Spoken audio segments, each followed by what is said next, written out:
Hey guys, how are you doing? Hope you're having a great day. Today I'm going to film a boat tour for you guys. I filmed a boat tour of this boat when I first got it a couple years ago, and since then I've done a couple upgrades. Of course I've been driving the boat a lot, so I can give you guys more of my opinion. Other than that, the flies are pretty bad, so we're going to try to keep it as fast as possible. But right now I have it rigged pretty much as I would when I'm bass fishing. So let's get right into it. This is a 2004, as you guys can see, V150 Pro Sport. I am the second owner of this boat. I got it when I was just finishing up high school. And as you guys will see, the previous owner, the first owner, did a lot of modifications to the boat. He made it from a tiller to a side console boat, so you guys will see there's a lot of carpet, a lot of deck space. Look at that dragonfly go. Whoa!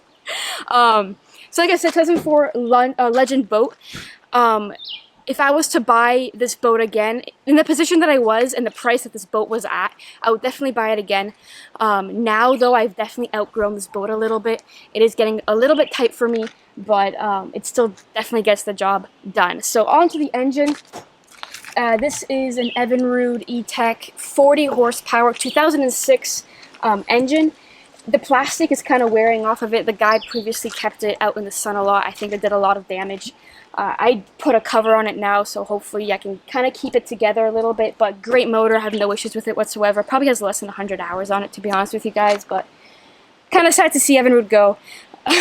But great little motor. No issues so far. Alright, so now in the boat, let's start from the back, work our way up to the front. So for the batteries, I run two Deep Cycle class 27 batteries. My dad does all the wiring, all that stuff. I'm not very handy with electrical work. I have one just cranking battery just attached to the big motor here, and one battery that I run my trolling motor and both my grass off of. I have a 55-pound thrust trolling motor, so it only requires one Deep Cycle battery. I do run out within probably a full day. I do charge it every night because I have to, but running the big graph and running the front graph definitely trains the battery with running the trolling motor all day. So that's something I'm probably going to be upgrading eventually, is putting another battery in. I would like to, but as you guys can see here, I have no room. But like I said, moving on. This thing right here, this is a new addition this year. This is a big, just plain old Sportsman tub. Unfortunately, it's black, so it gets really, really hot. But if we open this guy up, I do have to yank it out a little bit. If we open this guy up, I run just a bunch of Bass Mafia bags in there. Again, like I said, this is a new addition. Just a bunch of plastics and other stuff that I keep in bags. So that's that. In the back there, I also have my safety anchor, some extra ropes, all that kind of stuff. Just some safety stuff back there. So that's that. This is the whole back of the boat. As you guys can see here, this used to be a tiller. So all the electrical panel stuff is right here. I got the light switch, and I have the live well / bait switch here. I usually keep my camera bag and some food there, but that's the back of the boat here. Moving on, this is also a new addition right here. This is, my dad made this for me. This just used to be open here, but I was running pretty low on room because I do carry a lot of tackle with me. So he welded this thing for me. It's really sturdy. It's perfect. I was actually going to make it into a lock here, like put a piece of plywood, carpet it, and put a lock here. But the issue is I keep my rods here, so my rods would fly around everywhere. And the other issue is I'm slightly OCD, and there's absolutely no way I would be able to find a carpet color exactly this tint, so I haven't done that yet.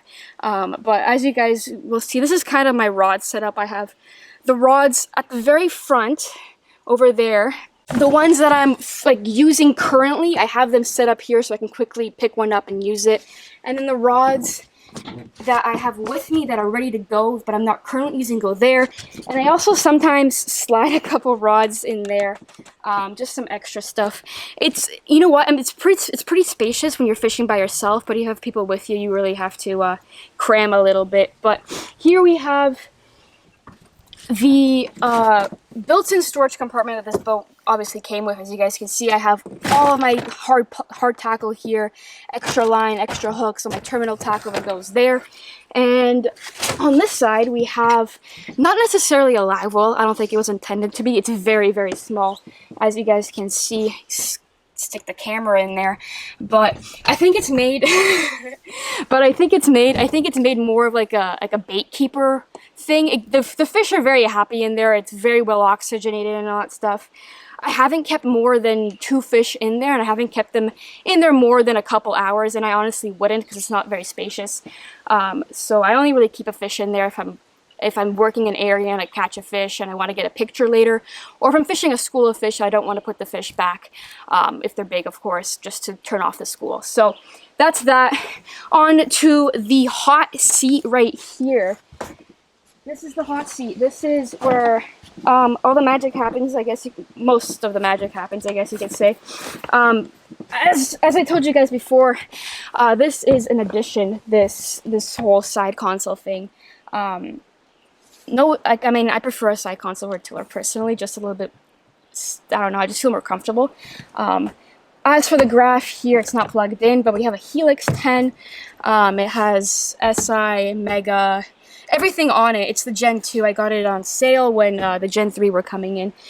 Best purchase of my life. The side imaging on this thing is absolutely insane. It's definitely upped my game a lot. So I'm really happy with that purchase.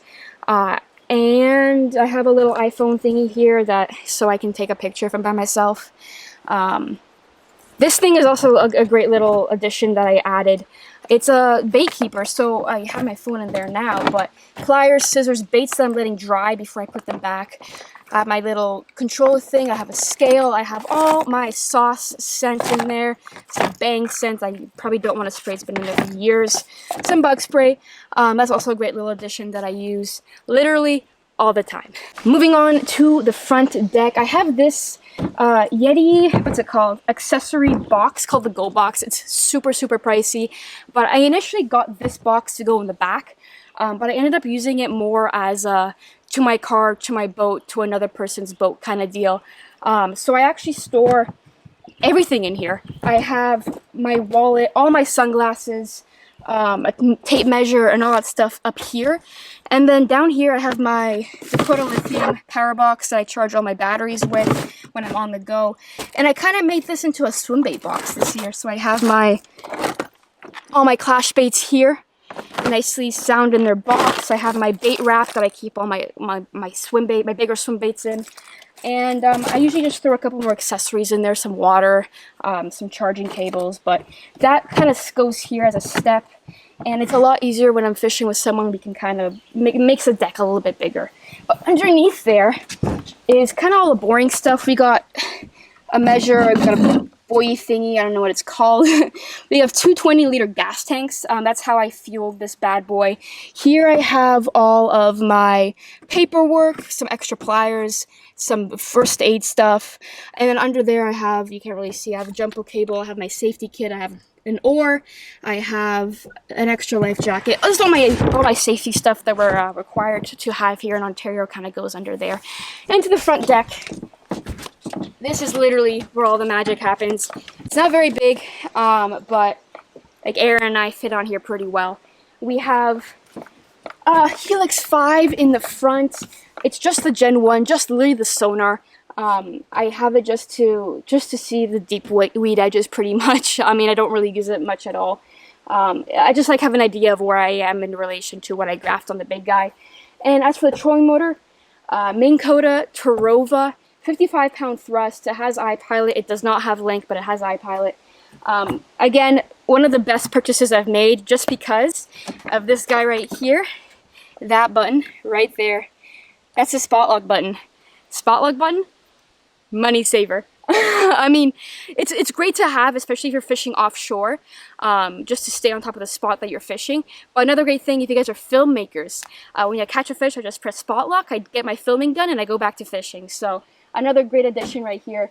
Again, I do drain the battery pretty well on it, just with having one battery and having the graph hooked up to it. But other than that, it definitely gets the job done. So that is the boat tour. Hopefully you guys enjoyed it. Kind of gave you guys an overview with what I'm working with. Again, like I said, for the fishing that I used to do, kind of, I still do, the fishing that I used to do, and for the price point that I got this boat at, it's a great first boat for me. Now again, I have kind of outgrown it. It does limit me a fair bit actually of what I can actually do. I do have to pick my days when I'm going up to bigger lakes, and I obviously don't go on some lakes at all, like Lake Simcoe or Lake Ontario. This guy's not coming with me. So I am a little bit limited, which kind of sucks.